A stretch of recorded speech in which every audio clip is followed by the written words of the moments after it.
Hello. Regardez, j'ai acheté une nouvelle casquette. Elle est belle, elle est colorée, on peut même incruster des trucs dessus. Et pourtant, je vous déconseille de vous balader avec en Chine. Mais alors pourquoi? Tu peux sortir, hein, c'est rien d'interdit, hein, mais c'est juste ça porte un message un peu bof. En fait, quand t'as une casquette verte sur la tête, ça signifie que tu es cocu. Ta femme te trompe. Est-ce que tu connais Nike SB, la gamme skateboard de Nike? Super connu. Et bah ça aussi, je vous déconseille d'en mettre une en Chine. Parce que SB, c'est quoi? C'est un gros mot en Chine pour dire des cons. Les tabous culturels liés à des objets, ils sont nombreux. On pourra aussi citer le fait de ne jamais offrir d'horloge à certaines personnes. Songzhong, ça veut dire que je te offre horloge. Songzhong, c'est la fin de ta vie, je t'accompagne pour la fin. Ou le fait de ne pas partager une poire coupée en deux avec quelqu'un, parce que ça évoque une séparation. Ou encore, le fait de porter un vêtement avec ce logo. Oui, bonjour, tout à fait, oui. En fait, en Chine, ça veut dire c'est les démons, c'est les fantômes pas gentils. Donc, les personnages, surtout les grands-parents, ils aiment pas du tout. Au Japon, c'est juste... c'est démon. En Chine, c'est... Oh mon Dieu! Mais dans tous les cas, tout ce qu'on a vu jusqu'à là, c'est des choses plutôt dans la culture que c'est un peu mal vu. Mais tout est légal, donc vous pouvez continuer de porter. Et pourtant, des objets disponibles partout en France, mais interdits en Chine, il y en a pas mal. Et justement, c'est ce qu'on va voir aujourd'hui. Et avant que vous commentiez, oh là là, la Chine c'est terrible, ils interdisent tout. En France aussi, on interdit plein de trucs. Un jour, on vous fera la liste et ce jour-là, on va bien rigoler. Et chose intéressante, un objet, c'est jamais juste un objet. Ce qu'un pays décide d'autoriser ou non, ça raconte toujours quelque chose, que ce soit dans une logique sécuritaire, culturelle, économique ou même parfois politique. Bref, on va voir tout ça et on va commencer avec... Une maison. Bon, je sais que c'est un gros objet, ça tiendra difficilement dans le sac, mais ça se vend, ça s'achète et ça se lègue. En 2016, à Wenzhou, une certaine Madame Wang veut revendre son appartement. Un 75 mètres carrés acheté près d'1 million de yuan 4 ans plus tôt. Sauf qu'au moment de lancer la vente, elle découvre un détail sur ses papiers. Son droit d'usage du terrain a expiré. Et pour le renouveler, l'administration lui réclame près de 200 000 yuan. Attendez. Comment un appartement peut expirer? En Chine, quand on dit on achète une maison, un appartement, on a acheté deux choses. Mon appart, le mur et tout, c'est à moi, mais on n'a pas le terrain. Le terrain n'est pas à moi, il est toujours à l'État. Et deuxième, c'est utilisation avec une durée imposée par l'État. Du coup, pour un appartement ou une maison, c'est 70 ans. Pour une usine, c'est à peu près 50 ans. Et pour un lieu commerce, c'est 40 ans. J'ai le papier d'achat, acte d'achat, mais en vrai, c'est un bail que j'avais signé avec l'État. Donc l'État est mon propriétaire et moi, je suis juste locataire durant en durée. Du coup, vous l'avez compris, il n'y a pas de réelle propriété privée telle qu'on a l'habitude de le concevoir chez nous. Et alors, après les 70 ans de droit d'usage, comment ça se passe ? La loi est claire sur un point, le renouvellement est automatique. Mais ce qu'il est moins, c'est de savoir si ça sera gratuit. Car en effet, le texte renvoie ça à des futurs règlements qui n'existent pas encore. C'est ce flou qui a créé la situation à Wenzhou mentionnée plus tôt. Au final, dans cette affaire qui concernait un bail particulier de seulement 20 ans, le ministère a éteint l'incendie en disant que ok, cette fois ça sera gratuit. Mais comme les premiers baux résidentiels de 70 ans n'arriveront réellement à expiration qu'à partir des années 2040, 2050, personne ne sait encore exactement comment tout cela fonctionnera à grande échelle. Donc de temps en temps, les Français, ils vont me dire « Oula, les Chinois, vous êtes tellement les pauvres, vous avez payé si cher pour une durée de 70 ans et après, vous n'avez même pas le terrain, tu ne peux pas l'hériter pour ta famille et tout, pas comme en France. » Oui et non, j'ai envie de dire parce que fin d'année, vous allez réceptionner une petite facture jolie, il s'appelle taxe foncière. C'est quelque chose qu'on n'a pas en Chine. On paye une seule fois et durant 70 ans, on est tranquille, on paye 0 centime. Mais en France, avec votre socle de taxe foncière chaque année, j'ai un peu la doute. Est-ce que c'est vraiment on a acheté des terrains ou c'est une autre sorte de location avec l'État? Ça, c'était le premier objet interdit en Chine, mais légal en France. Il nous en reste pas mal d'autres à voir, et je suis sûr qu'il y en a certains que vous avez chez vous. Les objets interdits en Chine, c'est parti!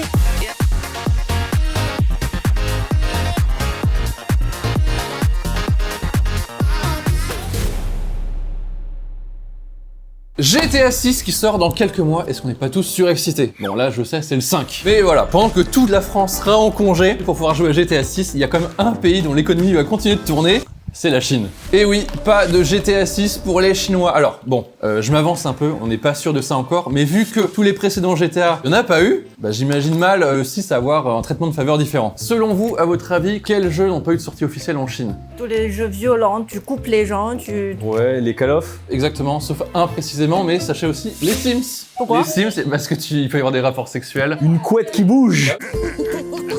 C'est un jeu pour les enfants aussi. Pour comprendre pourquoi, il faut s'intéresser au système de classification des jeux. En France, on doit seulement passer par le système de classification PEGI. Vous savez le truc Peggy 18, au début d'un trailer de jeu vidéo. Peggy 18. En tout cas, on n'a pas réellement besoin d'autorisation préalable. En Chine, c'est un peu différent. Tout jeu commercialisé doit obtenir une plaque d'immatriculation ISBN délivrée par l'État. Et évidemment, ça concerne autant les jeux chinois que les jeux étrangers. Alors vous allez me demander, mais quels sont les critères qui peuvent t'empêcher d'avoir une licence de distribution? Alors, on peut citer la représentation des conflits modernes et la violence graphique, Call of Duty, ça dégage. mais aussi la violence gore, Et là aussi, bon genre Mortal Kombat, ça dégage aussi. et évidemment des choses comme la représentation de la criminalité et de la drogue. Et là, des jeux comme Max Payne, bah ça dégage aussi. Et donc avec tous les critères que je vous ai donnés, vous imaginez bien que GTA, là c'est l'antéchrist. Là il y a tout. On peut noter quand même que certains jeux obtiennent une approbation après d'importantes modifications. Un bon exemple de ça, par exemple, c'est la version chinoise de Players Unknown Battleground, PUBG, qui a été complètement réadaptée pour le marché chinois. C'est à tel point que même le nom du jeu a changé pour devenir Game for Peace. La jeu- guerre, ça dépend comment tu la traduis. hein, Ouais. Tu vois, soit tu tues les gens, soit tu protèges les gens, genre les deux marches. Logique, il a été réadapté, c'est pas que le nom qui a changé évidemment. Ils ont retiré le sang, à la place c'est des effets colorés. Oui, mais en Chine, dans Ouais. tous les cas, dans toutes les diffusions, le sang, à un moment, il faut diminuer, il faut supprimer, surtout pour les enfants.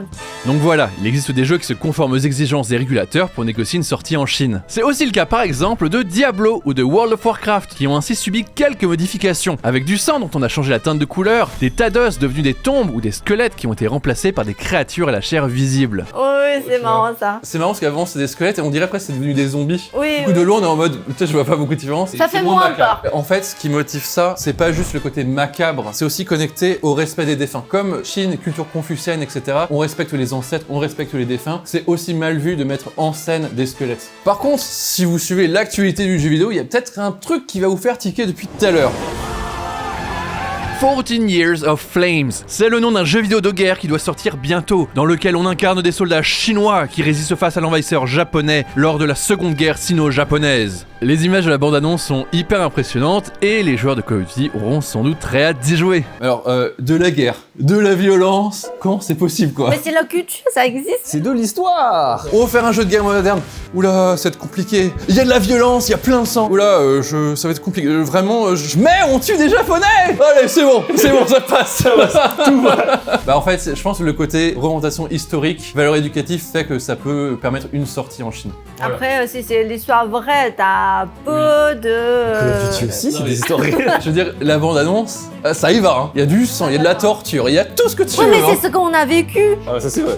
Comme quoi en termes de réglementation, rien n'est jamais figé. Et un bon exemple de ça, c'est avec la plateforme américaine Steam. Officiellement, la Chine a sa propre version maison, qui respecte bien toutes les règles énoncées jusqu'ici. Sauf que le Steam international, lui, reste également accessible. La plateforme est donc dans une forme de zone grise, en étant tolérée sans être vraiment légale, avec tous les titres les plus matures qui restent disponibles dans son catalogue, souvent en leur version d'origine.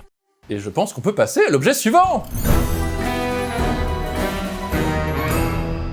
Alors, donc prochainement, on va parler de ça. Moi, j'ai des amis qui vont bientôt faire leur voyage à Las Vegas. Ou même en France, il y a des casinos aussi. Ouais. Par contre, en Chine, on a un jeu qui s'appelle Mahjong, que je pense que beaucoup de gens y connaissent. Quand j'étais enfant, donc souvent, c'est genre l'espèce de casino et tout. Maintenant, c'est totalement interdit. On peut jouer que entre les familles. Les casinos en France, légal. En Chine, pas du tout. Dès que sur la table, t'as un ami, ça devient problématique si vous jouez avec les sous. Vous avez le droit d'arnaquer votre famille, mais pas vos amis. Ah, attention, quand tu joues avec les familles avec les sous, le max c'est 20 €. Dès que tu as dépassé, ça devient un montant important. Du coup, on peut plus dire que c'est un entertainment. Mais par contre, il y a des gens qui vont dire, mais dans ces cas-là, mais on sait qu'il y a le casino à Macao, Oui. Chine. Ça existe parce que c'est un peu Las Vegas chinoise. Oui. Il faut connaître un peu la culture de la Chine. Comme Hong Kong, Macao, c'est une ville avec son propre loi parce qu'avec l'histoire de colonisation, Ouais, le Portugal. pour ne pas le faire rentrer brutalement dans la loi chinoise, on a gardé leur propre loi. Le casino est légal, donc tous les Chinois peuvent aussi aller à Macao pour jouer. Bon, je sais que ça existe dans des trucs cachés et tout. Et t'avais pas un voisin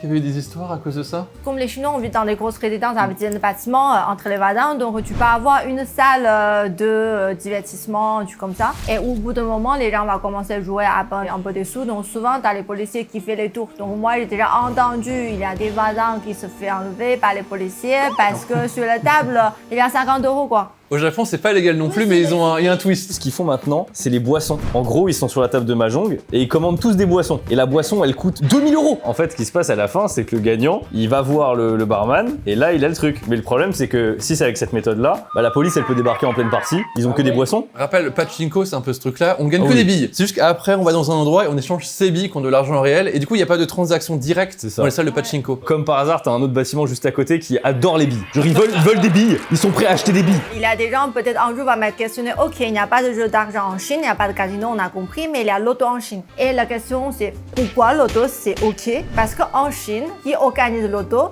c'est l'État. C'est un assaut de l'État qui fait pas de bénéfices, qui va récupérer tous les sous pour aider les gens. Donc l'auto, c'est pas considéré comme un jeu d'argent. C'est une association, donc c'est pas un bénéfice derrière. Bon, allez, objet suivant. Vous l'avez reconnu, c'est Winnie l'ourson, le petit ourson que tout le monde adore. Et pourtant, derrière ce visage tout mignon se cache une vérité qui dérange. En Chine, Winnie est interdit partout pour cause de dissidence. Une adaptation pour le grand écran a tout simplement été interdite et un acteur costumé s'est même fait tabasser par un touriste. C'est toute l'existence du petit ourson qui a été réduite à néant. Bon, eh bien, sachez que tout ce que je viens de vous dire, c'est entièrement faux. Sauf peut-être ce mec, en effet, en costume qui s'est fait tabasser par un touriste. Cette vidéo existe. J'adore. Genre. Il se fait pas tabasser de ouf, il se prend, bon, ça va. En tout cas, non, Winnie l'ourson n'est pas interdit en Chine. C'est pas que sa présence en tant que telle est interdite, mais il y a un cadre dans lequel il peut l'être, et en fait, c'est plutôt contextuel. Mais alors du coup, c'est quoi cette histoire de censure? Eh bien, pour comprendre pourquoi, laissez-moi vous parler de The Winnie l'ourson Incident. En 2013, le chef d'État chinois Xi Jinping rend visite au président des États-Unis Barack Obama. Les deux hommes sont pris en photo marchant l'un à côté de l'autre et rapidement, un internaute s'amuse à comparer cette image avec un extrait du dessin animé Winnie l'ourson. La comparaison a amusé les internautes, lançant ce qu'on pourrait presque qualifier de trend. Winnie est bourriquet pour la rencontre avec le premier ministre japonais Abe Shinzo, ou encore Winnie est porcinet pour la rencontre avec Lam, la chef de l'exécutif à Hong Kong. Le même grandit en popularité jusqu'à ce qu'en 2017, patatras, Des images et mentions de Winnie l'ourson associées au chef d'État chinois sont alors subitement effacées d'internet. La raison officielle? bah on la connaît pas trop en réalité. Est-ce que c'est la satire, sachant qu'en Chine on prend très au sérieux le respect de l'autorité? Ou bien est-ce que c'est le fait que des dissidents commencent à s'approprier et détourner cette image pour alimenter une critique politique? Bah la vérité se trouve certainement un peu entre les deux. Quoi qu'il en soit, la figure de Winnie se retrouve filtrée sur les réseaux sociaux. Mais voilà, je le répète, Winnie n'est pas interdit en Chine. Le contenu Disney officiel, les dessins animés, les produits dérivés, l'attraction à Shanghai Disney, tout ça circule sans problème. Le filtrage dont on a parlé, ça a surtout concerné des utilisations sur les réseaux sociaux. Et surtout, le film, il a lancé un film entre-temps, il n'est pas sorti en Chine. Et bah justement, on va en parler du film. On peut aussi lire ici et là qu'il y a eu une interdiction d'exploitation du film Christopher Robin en 2018. Mais bon, si en effet il n'y a pas eu de diffusion officielle, l'objet filmique en lui-même n'est pas interdit de circulation sur le territoire. Et d'ailleurs, le film est bien référencé sur Douban, le Allociné ou IMDb chinois, avec les internautes pouvant librement donner leur avis. C'est pas interdit. Je pense que c'est une proposition de l'État disant qu'on préfère, on parle moins. Et c'est tout. Mais en fait, il y a un truc qui rend ça encore moins clair, c'est qu'il y a un quota pour les films étrangers qui sortent en Chine. En gros, tous les ans, il n'y a que 34 films étrangers qui peuvent sortir au cinéma sur le territoire chinois. Bon, c'est à peu près 34, ça peut être un peu plus, un peu moins, etc. Et en fait, cette loi, c'est une loi qui sert à protéger le marché domestique pour pas que le marché américain mange le marché chinois. Et du coup, comme il y a que 34 films qui sortent par an, 34, c'est pas beaucoup. Donc voilà, c'est un petit film et ça se trouve, il a juste pas été sélectionné. En tout cas, voilà, Winnie, il s'agit essentiellement d'une censure contextuelle, pas d'une interdiction générale. Que ce soit physiquement ou virtuellement, la figure de Winnie, elle est disponible partout, vous n'aurez aucun problème si vous venez avec votre peluche Winnie en Chine. Je me souviens la dernière fois qu'on y était, il y avait jamais vu, alors il y en avait plein, mais j'ai même vu, tu sais, les protections de scooter. Surtout aujourd'hui, il n'y a rien de blocage, il y a de Winnie partout. Je tenais à le préciser parce que sur internet, on voit souvent surtout qui revient, Winnie est interdit en Chine. Voilà, maintenant vous saurez que c'est plus compliqué que ça. Après, est-ce qu'on parle pas les nourritures? Un peu plus que nourriture quand même. Oui, mais il y a un mot magique en France depuis je crois, à peu près 5 ans. Ça s'appelle CBD. Je pense que tout le monde le connaît. Je pense que la plupart, vous avez soit un produit cosmétique avec CBD, soit des bonbons CBD pour se détendre, pour se Angélule, par exemple. Sachant qu'en Chine, à partir de 2024, c'est 100% interdit. Ni dans le cosmétique, ni dans le produit alimentation, ni pour les vapeurs de cigarettes. C'est vraiment CBD, c'est interdit. Si on travaille dans la partie recherche médicale et tout, tu as besoin, là, tu peux. Mais en tant qu'une personne normale, bah, il n'existe pas dans ta vie. Et en plus, si tu avais acheté en France, tu rentres en Chine, tu te fais choper à la douane, c'est une amende. Presque comme tu trafiquais de la drogue, quoi. Exactement, mais pour nous, c'est un drogue, premier degré. Même s'il n'y a plus le change. Au Japon, ils ont fait la subtilité. En gros, ils ont dit, en fait, ça buzz un peu trop commercialement. Ils avaient un peu peur. Donc, du coup, ils ont juste mis des doses. C'est OK. En fait, ils sont intelligents parce qu'en fait, c'est des doses qui sont pas impossibles à atteindre, mais qui sont financièrement trop coûteuses à atteindre pour le prix auquel tu veux vendre les produits. Ils essaient de décourager. C'est juste que commercialement. Exactement. La Chine était directement sur la loi disant que CBD, aujourd'hui, c'est censé dans les catégories de drogue. Ouais. Donc, c'est interdit. C'est pas tout à fait pareil que le CBD, mais je l'évoque maintenant. Les cigarettes ne sont pas interdites en Chine. Il y a une petite subtilité quand même, c'est que tous les goûts un peu fruités le sont. En gros, tout ce qui, on considère, pourrait attirer des gens et les rendre accros. Tout ce qui peut faire un peu bonbon. Tu peux avoir une cigarette, mais uniquement, c'est des goûts Tabac, café. parce qu'ils ont peur que du coup, ça encourage les gens à se mettre à la cigarette. Ce qui va rester, c'est les goûts de nicotine, quoi. goût tabac. Allez, passons à l'objet suivant. Brad Pitt au sommet de sa carrière, dans des paysages magnifiques, et le tout orchestré par un réalisateur oscarisé français, Jean-Jacques Hano, en plus sublimé par la magnifique musique de John Williams. Il s'agit bien évidemment de 7 ans au Tibet, un film que vous avez peut-être vu, mais que d'autres gens n'ont certainement pas vu, c'est les Chinois pour le coup. Moi, je connais pas. Vous avez jamais entendu parler ? La sortie quand? Quelle année? 97, autour de 97. Parce qu'en effet, voilà, le film n'est jamais sorti en Chine, et spoiler alert, il y a un petit indice dans le titre du film. Et pour mieux comprendre pourquoi, il faut que je vous explique comment on sort un film en Chine. En France, on peut pas sortir un film comme ça. Il vous faut un visa d'exploitation et ça, c'est uniquement délivré par le CNC avec un comité qui va classifier votre film en tout public, -12, -16, etc. Et ensuite seulement, l'œuvre pourra être commercialisée au cinéma. En Chine, ça passe par l'administration nationale du cinéma et c'est globalement la même chose, sauf que Il n'existe pas de classification par âge. Lorsqu'un film obtient son permis de diffusion, c'est le logo dragon vert au début d'un film chinois, c'est qu'il est classifié pour tous les âges, pour tout public. Et ça va d'un gamin de 3 ans à papy 75 ans, quoi. C'est pour ça qu'on coupe. Voilà, je sais, on va revenir là-dessus. C'est aussi pour ça où faut nuancer, parce que récemment, par exemple, un film comme Unité 731 qui montre des scènes de torture et tout, vous imaginez bien qu'un enfant de 5 ans, il va pas pouvoir aller voir le film comme ça tranquille. Techniquement, il peut aller le voir, mais on part du principe que c'est la responsabilité des parents de pas emmener voir ces films-là. On responsabilise les familles, mais on n'interdit pas. C'est pas comme en France du coup? Non. En France, on t'interdit vraiment? Je me suis fait bloquer 2 fois parce que je vais aller voir un film d'horreur et le papier me dit il faut que tu me montres ta pièce d'identité. Je pense que t'as pas 16 ans. J'ai dit ben, c'est pas possible, mais ça se voit que je suis pas 16 ans. Il m'a dit mais non, il faut la pièce d'identité. Mon pote il est mort de rire. Comme quoi, la France répréhension, hein. C'est pour ça que pour certains films, il y a un message qui va être affiché au début comme mineur accompagné ou déconseillé aux enfants. Voilà, c'est évident. Mais voilà, comme je disais, c'est de l'ordre de la responsabilité des parents. C'est pas l'État qui doit interdire. Cependant... Mais alors, là on parle des films qui ont obtenu leur visa d'exploitation. Quid des films privés de circuit de distribution? Eh bien là, il existe 2 écoles. La première, c'est l'interdiction pure et dure. Enfin, je devrais dire en fait, pas de sortie du tout. Et alors, parmi les éléments qui peuvent conduire à une interdiction, on peut citer ceci. On a les contenus qui menacent l'unité nationale, on a les films qui promeuvent la superstition, on a les films qui promeuvent la criminalité, aussi la violence, et évidemment, le mot qui commence par porc, et qui finit par graphie. J'ai pas envie de faire démonétiser, hein, s'il vous plaît. Et donc 7 ans au Tibet, et ben en fait ça illustre surtout un critère, l'atteinte à la souveraineté nationale. le film, inspiré d'une histoire vraie, raconte les errances de Heinrich Harrer, incarné par Brad Pitt, au Tibet et sa rencontre avec le Dalai Lama, jusqu'à ce qu'il soit contraint de rentrer chez lui suite à l'intervention militaire chinoise. C'est une l'histoire vraie? Oui, mais il y a un twist. Si au premier abord, on peut y voir une œuvre qui met en avant de belles valeurs humanistes face à l'adversité, ainsi qu'un éveil mystique. Bon, dans la réalité, c'est plus compliqué. Et là, on touche à un sujet sensible, donc je vais essayer d'être le plus précis possible et essayer de pas faire trop long en même temps. Sur le plan historique, la position officielle de Pékin, c'est que le Tibet fait partie du territoire chinois depuis le XIIIe siècle, quand bien même son contrôle est assez variable au fur et à mesure des siècles. Quoi qu'il en soit, le territoire a tout de même été brièvement indépendant pendant une quarantaine d'années, suite à une prise de pouvoir par l'élite locale. Aidé par les forces coloniales britanniques. Les Anglais, toujours dans les bons coups. Hein. La guerre de l'opium, prendre Hong Kong. Les Anglais, on Dès le qu'il faut parle pas. emmerder les Chinois, les Anglais ne sont jamais très loin. C'est vrai que quand j'y pense, les Britanniques sont jamais allés emmerder le Japon, tiens. Parce que pour les Britanniques, c'était une manière d'ouvrir de nouveaux comptoirs commerciaux ainsi que d'avoir un accès aux ressources minières du territoire. Donc voilà, l'indépendance du Tibet, on est aussi obligé de le replacer dans le contexte du projet colonial européen. Le même colonialisme qui a déchiré le territoire chinois en arrachant Hong Kong par exemple. Et donc, point de vue chinois, vous vous en doutez que l'intervention de 1950, ce n'est pas vu comme une opération militaire, mais une opération de libération.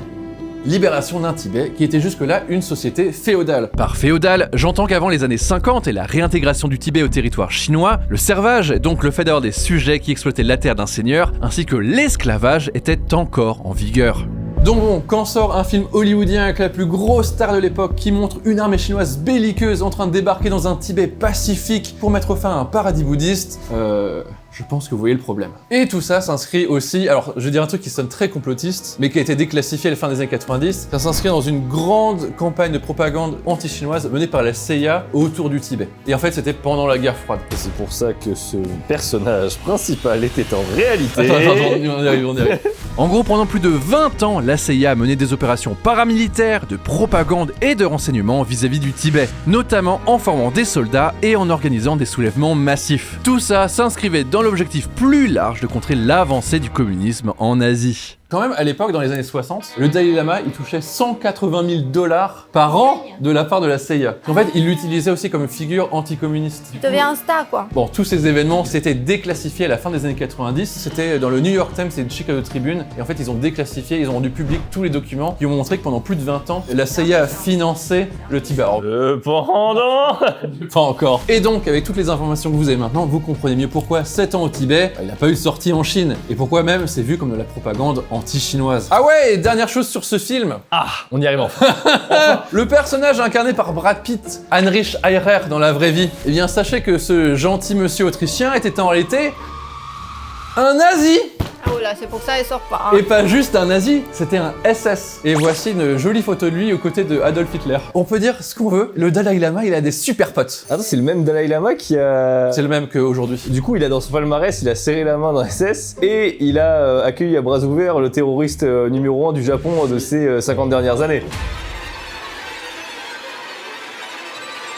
Il a pas de chance quand il serre des mains, ou alors il y a un vrai truc, quoi. C'est pour ça qu'en fait, ce qui est intéressant, c'est le Dalai Lama, en Chine, donc il est vu presque comme un terroriste, en tout cas un séparatiste. En France, tu le vois invité sur des plateaux de télé, et c'est vraiment un champion de la paix. Ce qui est intéressant, en fait, pourquoi on raconte tout ça, c'est pas faut avoir un avis fermé sur le Tibet, il faut croire ça et pas ça, etc. C'est juste comprendre que c'est un sujet qui est délicat, mais qui est aussi... C'est politique, c'est très nuancé. Voilà, selon moi, il n'y a pas de camp à choisir. Le but ici, c'est aussi d'interroger les grands narratifs auxquels on est soumis, parce qu'on est tous au centre d'enjeux qui nous dépassent. Et c'est aussi intéressant de voir que derrière un film se cachent des rapports de force qui au premier abord paraissent insoupçonnés. Alors là, on a beaucoup parlé de 7 ans au Tibet, parce que justement, ça illustre ces films qui n'ont pas reçu de sortie officielle en Chine. Mais tout à l'heure, je vous ai dit, il y a 2 cas d'école. Et le second cas d'école, c'est tout simplement la censure. Qu'est-ce qui peut entraîner une censure? Il y a pas mal de critères. Ça peut être des critères moraux ou sociaux, comme la violence. C'est plus sexuel, je pense. Mais il y a aussi la vulgarité. En partie intime. Un autre truc plus surprenant pour nous, les superstitions et les cultes maléfiques. Il y a plein de films où il peut pas y avoir de fantômes. Il faut toujours qu'il y ait une résolution rationnelle à la fin du film. Si elle se fait piéger. Parce qu'on ne croit pas le fantôme. On peut ajouter des critères comme l'incitation au crime, à la diffamation. Le dernier critère, c'est le non-respect des institutions. T'as pas le droit de dégrader la police ou l'armée. Et il y a un autre truc, ça, il n'y a pas de règles précises, mais souvent l'homosexualité et des thèmes un peu sensibles comme ça. Disons que ça, c'est pas interdit, mais il faut que ça reste extrêmement suggéré. Quoi qu'il en soit, pour qu'une société de distribution étrangère obtienne son visa d'exploitation en Chine, il faut composer avec ces critères. Ce qui conduit généralement à un Remontage du film. Tu as vu Kingsman? Oui. Moi aussi, j'adore. Quelle scène a sauté à votre... Il y a une scène qui n'existe pas dans le film en Chine. La scène qui a marqué tout le monde. Laquelle scène? La scène de l'église. Ah, quand il massacre Eh oui, l'église. Mais c'est souvent ça le problème parce que tu coupes entier. Les Chinois ne comprennent pas le film. Mais elle est magnifique cette scène quoi. Oui, mais il y a 2-3 techniques. Quand le monteur il peut rien faire, des fois tu peux couper l'image. Tu peux zoomer, ils sont en train de tabasser, tu zoomes en coin, t'entends le son, tu fais semblant, des fois ça arrive. Du coup, il y a souvent des Chinois, ils râlent, ils disent j'ai vu un film, mais je comprends pas. Oui, il est terminé, mais il y a des choses pas logiques. Un autre film qui a reçu des modifications, où là il n'y a pas de violence, très connu. Titanic. Ouais, Titanic. C'est pour ça que j'ai jamais vu le film entier. C'est la scène où Jack il fait un portrait nu de Rose. Oui, du coup, tu vois ce qu'il a dessiné, mais tu vois pas Rose. De la même manière, t'as l'héroïne de The Shape of Water. À un moment donné, elle est nue. Dans la version chinoise, elle est rhabillée. Ah Elle est oui, c'est un peu comme genre il y a certaines séries, les filles ils ont mis les vêtements à l'époque. Mais comme ça descend un peu trop, tu vois un peu la ligne entre les seins, du coup c'était interdit. Donc toutes les personnes quand ils parlent, c'est gros plan la tête comme ça. Et donc t'as deux grosses têtes là, toute la série c'est comme ça. Du coup on l'appelle la série de grosses têtes, le poupée grosse tête. Mais le cas, selon moi, le plus marquant de l'histoire de la censure chinoise, c'est Fight Club. Alors Fight Club, c'est vraiment un film culte des années 2000. On peut dire que la fin du film, je pense qu'elle a marqué beaucoup de monde. Vers la fin du film, un certain personnage se tire une balle dans la bouche pour la raison qu'on connaît si on a vu le film, et s'ensuit une scène de destruction particulièrement nihiliste. Et pourtant cette fin, eh bien il y a des Chinois qui ne l'ont pas vue. Trop violente pour nous. Et c'est même pas ça. En 2022, le film est ajouté aux plateformes de streaming chinoises. Et là, imagine, tu lances le film, t'es à fond dedans. La création du Fight Club, la relation complexe entre le narrateur et Tyler Durden, la création d'une milice anarchiste et le monde qui s'apprête à finir dans le chaos. Quand soudain, le climax du film, le personnage s'empare d'un pistolet, s'apprête à tirer quand... Pouf! Rien, juste un écran noir et le texte suivant. La police a rapidement compris tout le plan grâce aux indices fournis par Tyler. Ils ont arrêté tous les criminels et réussi à empêcher l'explosion des bombes. Après le procès, Tyler a été envoyé dans un hôpital psychiatrique pour y être soigné. Il a guéri et est sorti en 2012. Ils ont vraiment amputé quasiment toute la fin. Toi, Lan, tu penses c'est surtout pour la violence?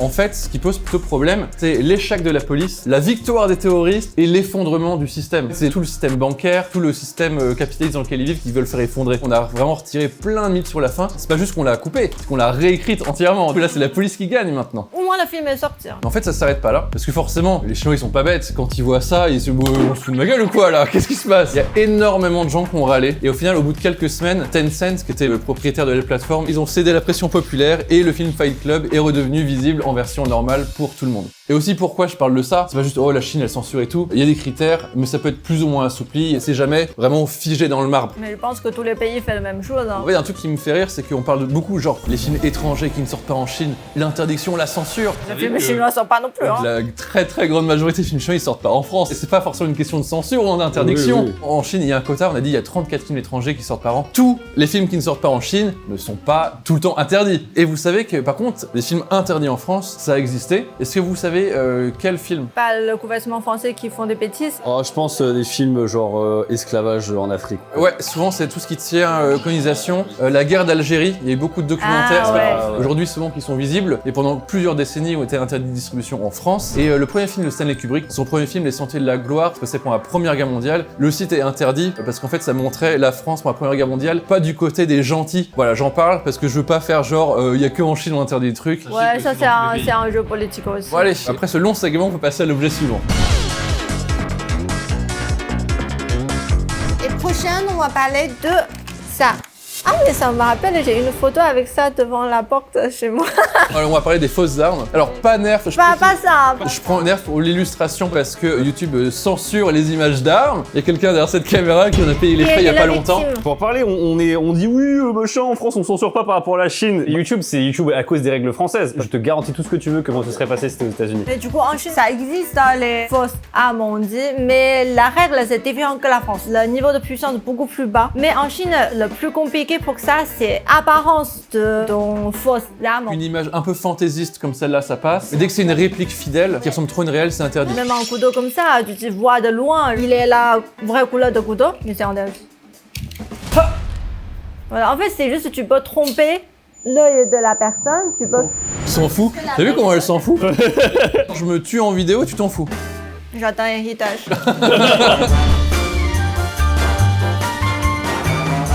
Après, aller sur le vrai. Ouais. Parce que moi, j'ai un pote chinois qui vit en France. Il a un pistolet chez lui. En France, il n'y a pas de port d'armes comme aux États-Unis. Et dans certains cas, tu peux l'avoir en effet. Les chasseurs, par exemple. Mais en Chine, c'est que dans certaines régions précises. Comme en Chine, c'est grand. On a les gens, ils vivent encore à la montagne. La chasse, c'est leur manière pour vivre. Ils chassent tous les jours pour se nourrir. Là, ils ont le certificat pour dire qu'ils peuvent porter des armes. Mais genre, moi, je sais que mon père, il avait un parce qu'il chasse avant. Je pense que la loi a changé quand j'avais donc 5-6 ans. Du coup, il a rendu son pistolet à l'État. Alors, c'est pas tout à fait arme, mais on s'en rapproche. Qu'en est-il des bombes lacrymo ou des sprays, par exemple? Ouais, je sais que c'est un sujet surtout pour les filles, quand on se parle souvent. Bon, en Chine, ça existe. Les bombes de piment, on peut dire. On parle que du bombe de piment. Mais il a une demande, c'est il peut contenir que 100% piment. Il est bio, nature, 100%. Il est bobo, ce spray, en fait. 100% piment, ça doit faire mal aussi. Hein. Ouais, ouais. Dans les yeux, Ouais, mais le gars en face, il va faire « Oh, merci, au moins, c'est biodégradable. »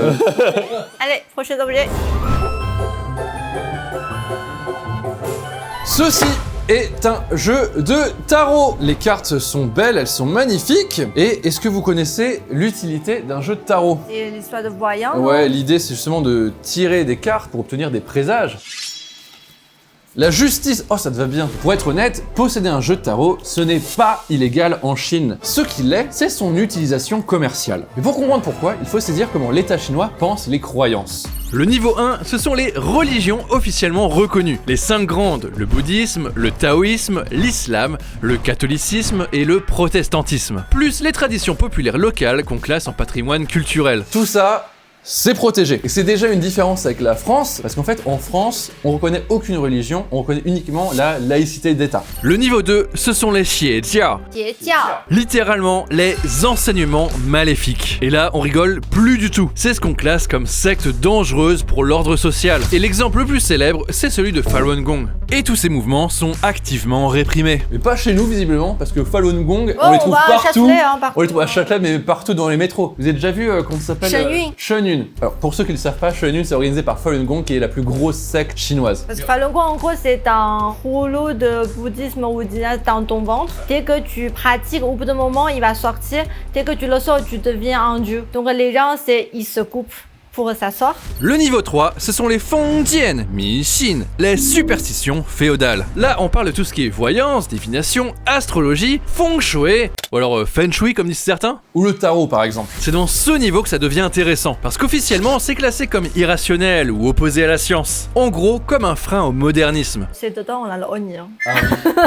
Ces pratiques sont d'ailleurs officiellement interdites pour les cadres à la tête de l'État. En gros, si tu es du Parti communiste chinois, tu n'as pas le droit de pratiquer ce genre de choses. Mais alors, qu'en est-il du citoyen lambda? Eh bien, c'est zone grise en gros. C'est ni protégé, ni réprimé. On va dire que c'est toléré dans les faits. Ce n'est pas rare, par exemple, de voir des gens dans la rue ou dans les temples taoïstes qui te proposent de lire ton avenir. En fait, ce que le code pénal punit réellement, c'est perturber l'ordre public, nuire à la santé des citoyens et escroquer de l'argent. Un exemple, par exemple, c'est genre la vente de talismans qui prétendent genre guérir le cancer. Ce genre de truc ou genre protéger contre les catastrophes. Ce genre de choses, c'est illégal. Du coup, au Japon, il y a beaucoup de...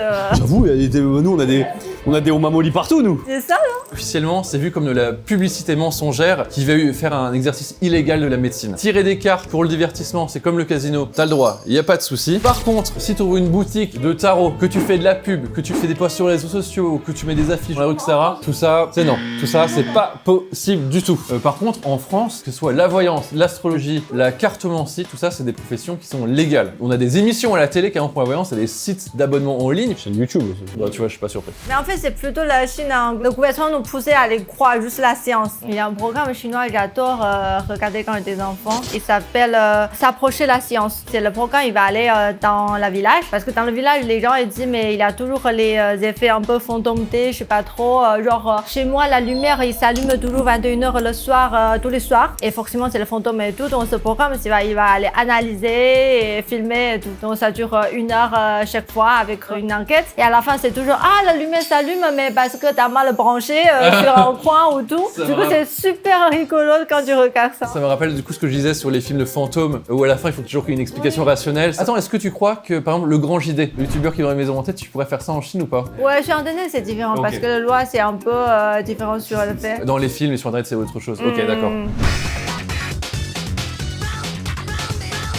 Ceci, vous l'avez reconnu, en plus c'est écrit dessus, c'est une Bible. Et comme le tarot, je vous rassure, la Bible n'est pas illégale en Chine. Alors du coup, pourquoi est-ce qu'on vous parle de Bible dans cette vidéo? Parce que vous allez me dire, si ni la vente de la Bible, ni la possession d'être illégale, où est le problème?